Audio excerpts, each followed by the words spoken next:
Na na na na na na na na. Hey YouTube, my name is Vin. I like to play games, and welcome back to another episode of Vin Plays Yahoo Fantasy Football. This is my Week 13 starter show where I go over my matchups against my opponent and my thoughts on who I should start for the week. So let's go ahead and jump into it. This is very exciting times right now. We are on Week 13. The fantasy playoffs are about to start. They start next week in Week 14. And right now we are in a pretty good spot. We are second place right now in my league. And if we could stay in second place or maybe even take it up to first place, then we will secure the bye for next week, which, would be very relaxing for us. And we wouldn't have to think about anything, and we could just focus on what we would do for the following week. But anyways, we're in a pretty good spot at second place. We have a game lead against the drafted here, and not only that, but I seem to have the high point total for the year here, so odds are that I would win the tiebreaker if we were to tie in our records. So that being said, let's go ahead and jump into my team just to see who I picked up or didn't pick up, really, because I really didn't pick up anybody off of the waiver wire. I didn't really feel the need to pick anybody up, but there is a couple of news things that I want to bring up. First and foremost, Josh Jacobs has been ruled out for this week, so we will not have him available. He did hurt his ankle during the last game, which he didn't really do well in at all. He only scored, he only scored 3.9 points. But yeah, his ankle is banged up. It's not reported to be serious. I looked over an article from the Pro Football Doc, David Chow, and he doesn't expect it, or he doesn't expect the injury. He doesn't think the injury is serious, that is. So there's a really good chance that he will be back next week. But for this week, he is out, so I placed him in my IR spot, and I activated Raheem Mostert.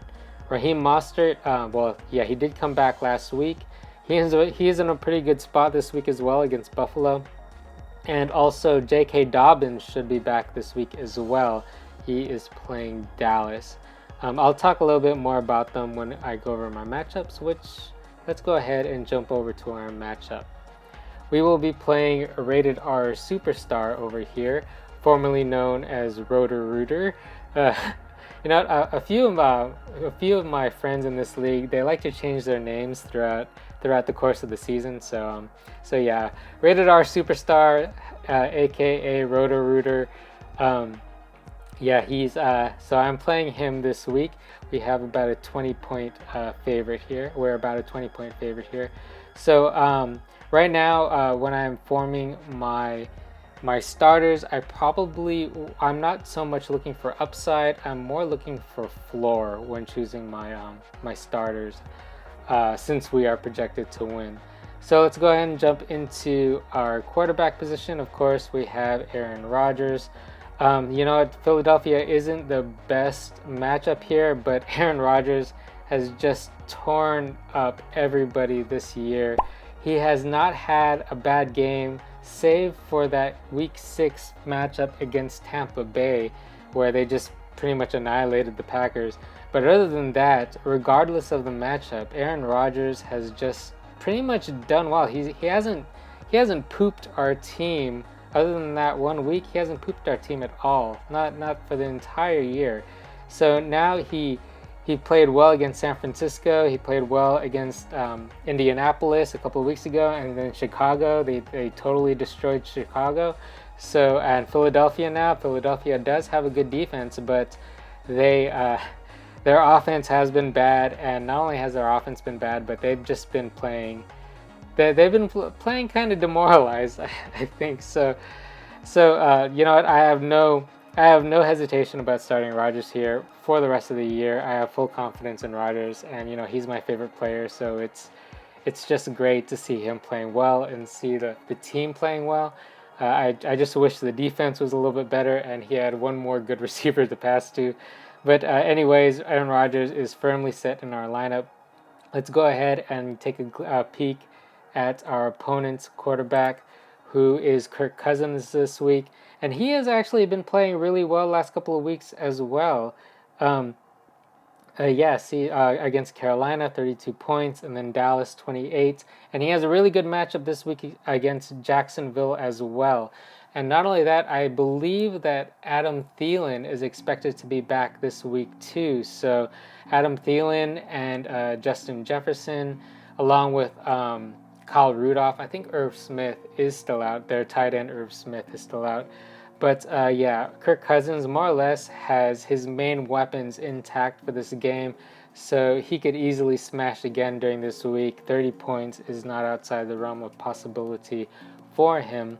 Jumping into our wide receivers, of course, we have Davante Adams. Against Philadelphia, you know what, he probably will get shadow coverage by Darius Slay, but I read on Roto-Rooter just a little while ago that Darius Slay is questionable for this game. He is dealing with, I believe it's a calf or a hamstring injury. So if he doesn't play, then that's even better for Davante Adams for this week. But even if he does play, I'm not too worried about Davante Adams. Other than those moments when he's been injured, he also has not farted our team. He has not pooped our team anytime really this week, this year. So full confidence in Davante Adams as well. Going down the list, we did put in Robert Woods here. I was leaning towards starting Allen Robinson, but Allen Robinson is questionable for this week. He ended up hurting his ankle, I believe, during practice today. So I don't know the severity of that. I haven't seen any news to how severe that is, other than he is questionable now to play this week. But anyways, Robert Woods at Arizona. Arizona isn't too bad of a matchup. He'll probably get some coverage from Patrick Peterson. I'm not sure if Patrick Peterson would shadow coverage Cooper Kupp or Robert Woods. But the thing with Robert Woods is they use him in so many different ways, and so, Mr. Reliable, we're not too worried about him this week, particularly against Arizona. Other than Patrick Peterson, we're not too worried about that defense. Let's go ahead and take a peek at my opponent's wide receivers. DK Metcalf is always scary, and against the New York defense, yeah, that's not too bad for him. Kind of a neutral to positive matchup there against New York. So during the last game against Philadelphia, he was catching all the passes, and yeah, DK Metcalf is scary for this week. His second wide receiver, Jarvis Landry, we're not too scared with Jarvis Landry, although he has a pretty good matchup this week against Tennessee. Tennessee's defense is not that great this year, and he is the number one receiver on that team now that Odell Beckham Jr. is out for the year, and I'm not expecting bad weather during this game as well. So because all their home games in Cleveland have been plagued by really windy conditions. So now that they won't be having to deal with that, it'd be conceivable for Landry to put up some big numbers here. Although, tempered expectations, around 10 points is what I'd be expecting, unless he scores a touchdown, that is. Let's go ahead and go into our running backs. Nick Chubb, what can I say about Nick Chubb? Nick Chubb is super good. He should smash in this spot against the Tennessee defense. It is a very plus matchup. So yeah, with the projected points, what is his projected points? Around 14 points. We're expecting that, and maybe more. I wouldn't be surprised with multiple touchdowns as well for him this week. Knock on wood that we don't jinx ourselves on that. And at our second running back spot, we have Chris Carson against the New York Giants. The Giants do have a decent run defense from everything that I've been hearing, but I trust Chris Carson this week. After seeing him last week, he did have limited work. He didn't get as many carries as Carlos Hyde, but he looked good with the carries that he did have. So I'm mostly thinking that they were just easing him back in, and particularly since they were ahead during most of that game, there wasn't really any real need for him to really smash and for them to really use him all that much.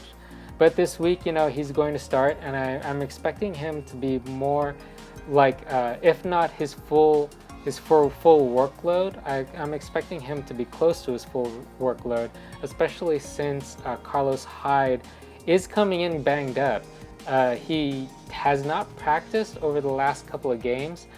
Pete Carroll ended up coming out and saying that both him and Chris Carson are going to be available for this week, but it's kind of understood now that Carlos Hyde is worse for wear when compared to Chris Carson here. So Chris Carson being the healthier back, I'm expecting him to get more of the workload this week, and I'm expecting him to somewhat smash this week. So knock on wood again that we are not jinxing ourselves.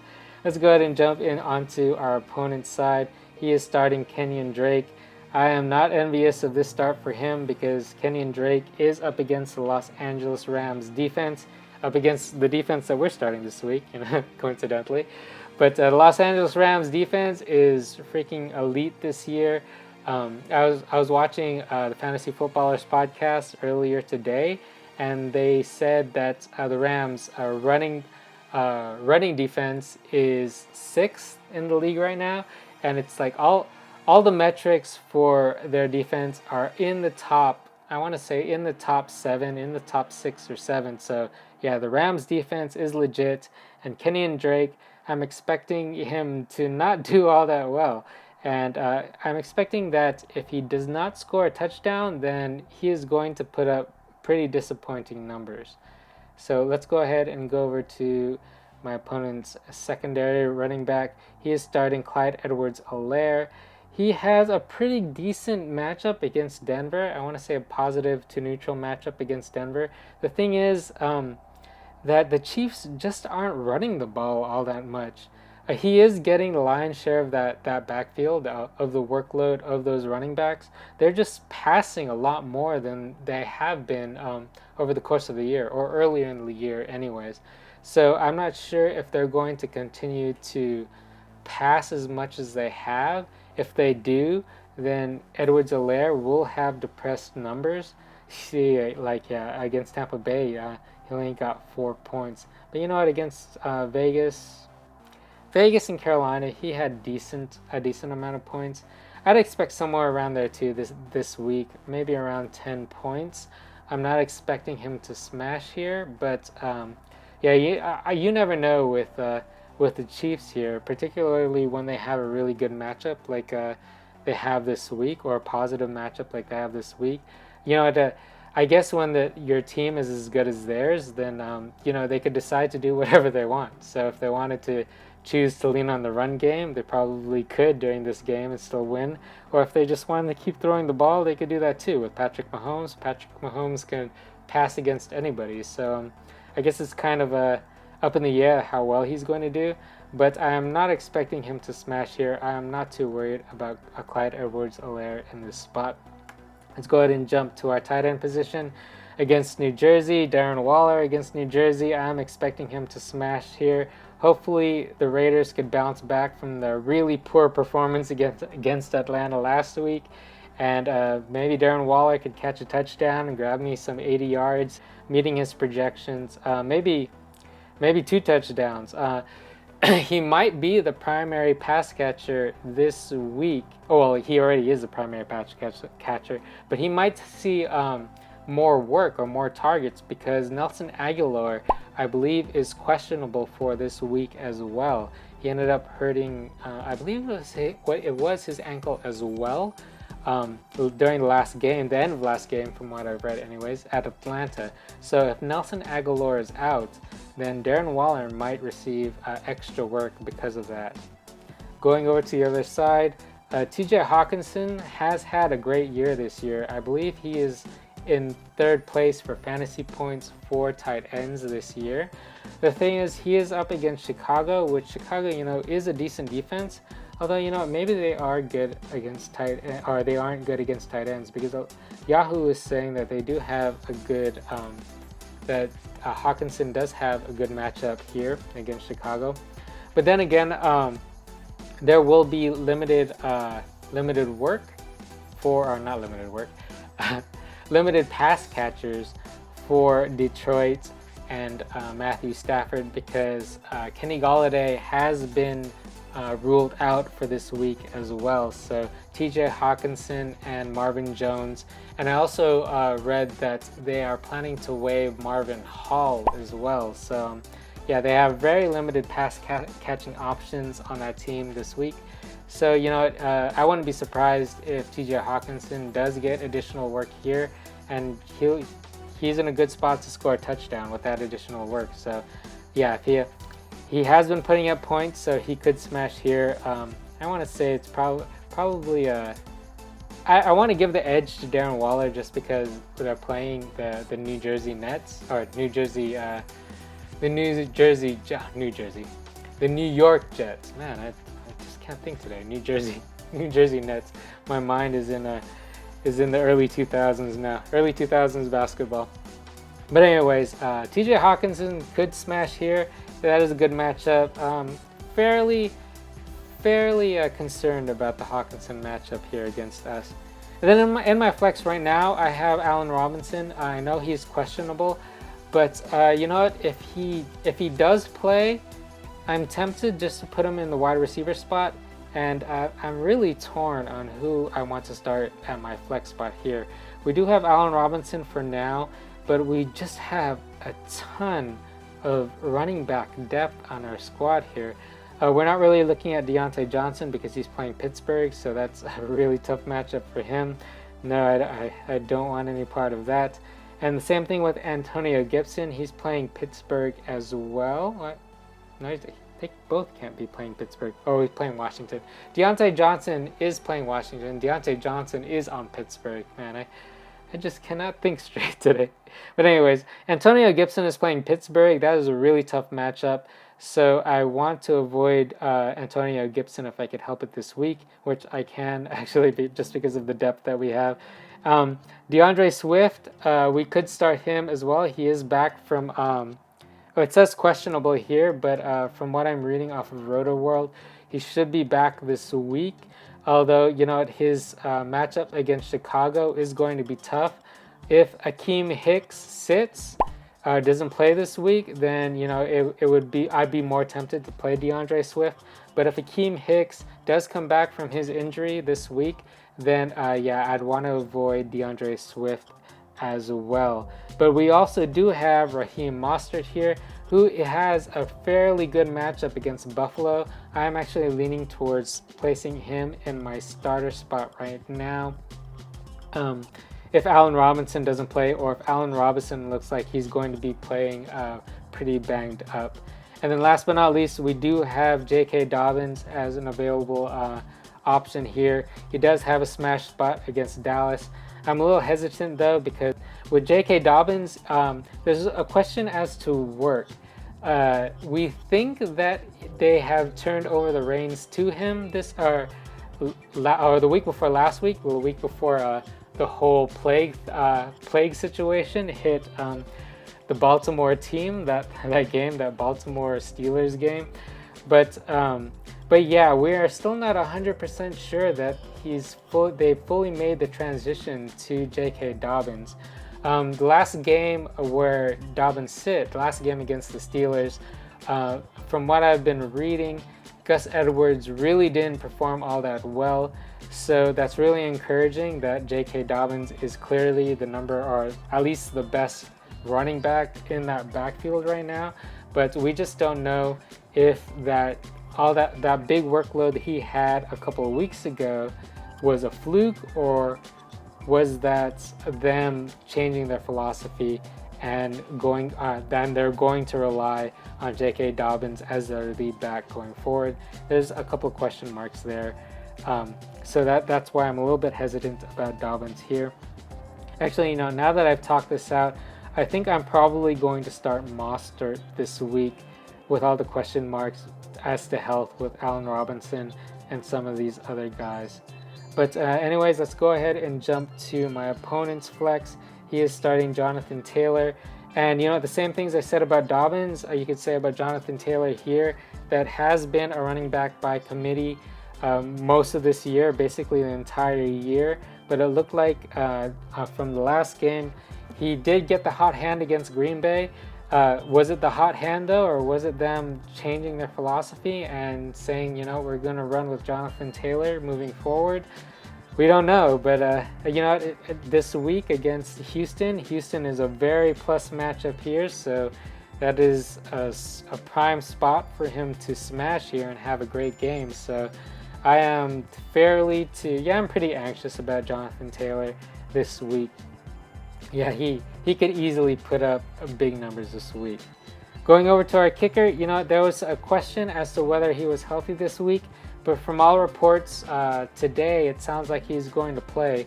Younghoe has been the best kicker this year, fantasy-wise, so there's no reason for me to doubt him now. Going over to the other side, they do have Harrison Butker. The Chiefs move the ball. They just move the ball super well, better than any other team, really. Maybe save for, I want to say Green Bay might be up there with them this year, or close to them this year. I can't say that they're just as good yet. Kansas City is easily the best offense in the league this year. But anyways, they move the ball, and Harrison Butker is a good kicker, so he could easily have a smash game this week as well. Although, against worse opponents like Denver, I think the Chiefs score more touchdowns than they do kick field goals during these situations, so that might dampen his numbers if all he's kicking is extra points.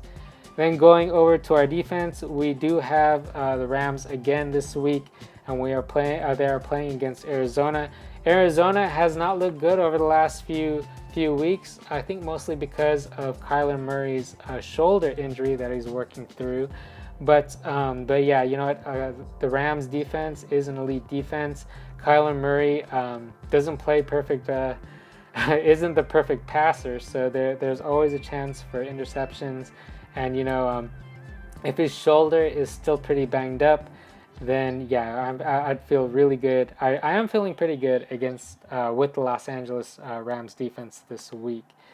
Going over to my opponent, the Las Vegas Raiders against New Jersey. Yeah, New Jersey is the worst team in the league by far this year, so they could easily, the Raiders, I should say, could easily, if the Raiders grab a pick six here and put up great numbers, I wouldn't be surprised as well this week.